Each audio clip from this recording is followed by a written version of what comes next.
Hey everybody, it's Mrs. Abrams with the next installment of Captain Underpants by Dave Pilkey. When we last left our buddies, George and Harold, they had used their 3D hypno ring to hypnotize Mr. Krupp and finally turn him into Captain Underpants. But right at the end of the chapter, Captain Underpants disappeared. They didn't know where he went. So, Chapter 12, Out the Window. George and Harold dashed to the window and looked out. There, running across the parking lot, was a pudgy old guy in his underwear with a red cape flowing behind him.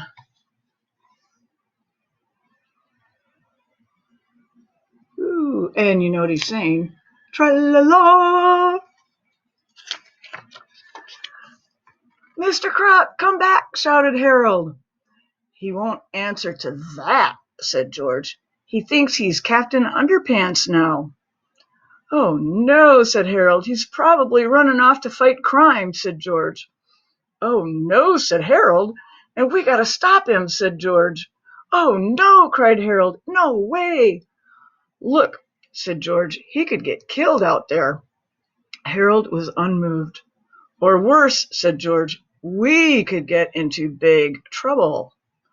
You're right, said Harold. We've got to go after him.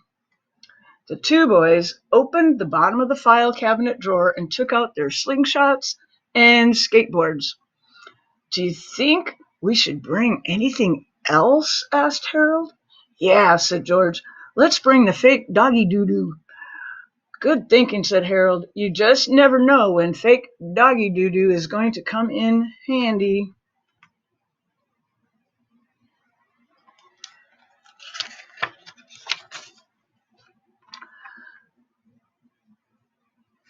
Take a picture first. Harold stuffed Mr. Krupp's clothes, shoes, and toupee into his backpack. Then together the two boys leaped out the window, slid down the flagpole, and took off on their skateboards after the amazing Captain Underpants. Chapter 13, Bank Robbers. George and Harold rode their skateboards all over town looking for Captain Underpants. I can't find him anywhere, said Harold. You'd think a guy like him would be easy to spot, said George.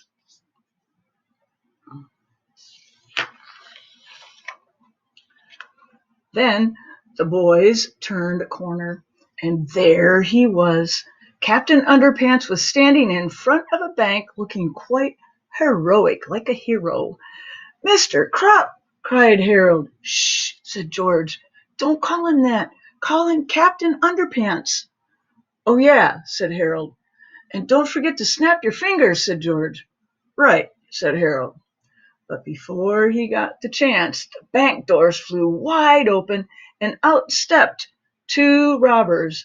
The robbers took one look at Captain Underpants and stopped dead in their tracks.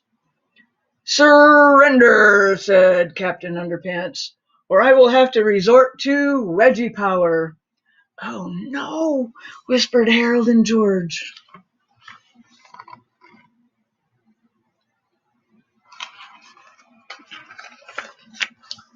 Nobody moved for about 10 seconds. Finally, the robbers looked at each other and burst out laughing. They dropped their loot, their money, and fell to the sidewalk screaming in hysterics.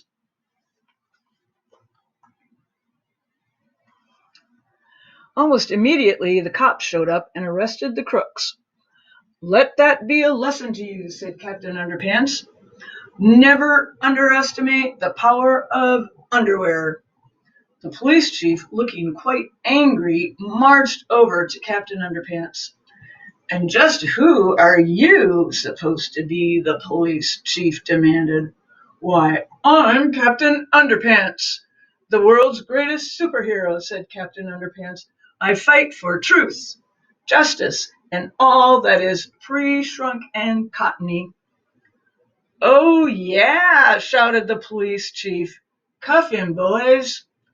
One of the cops took out his handcuffs and grabbed Captain Underpants by the arm.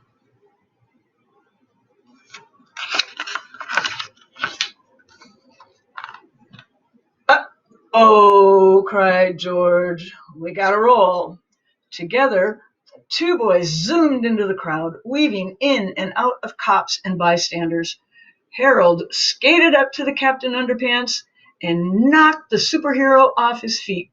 George caught him, and the boys skated away with Captain Underpants on their shoulders. "Stop!" cried the cops, but it was too late. George, Harold, and Captain Underpants were gone.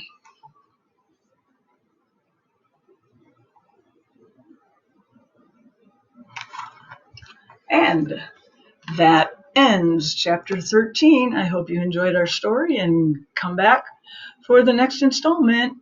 See you tomorrow. Bye.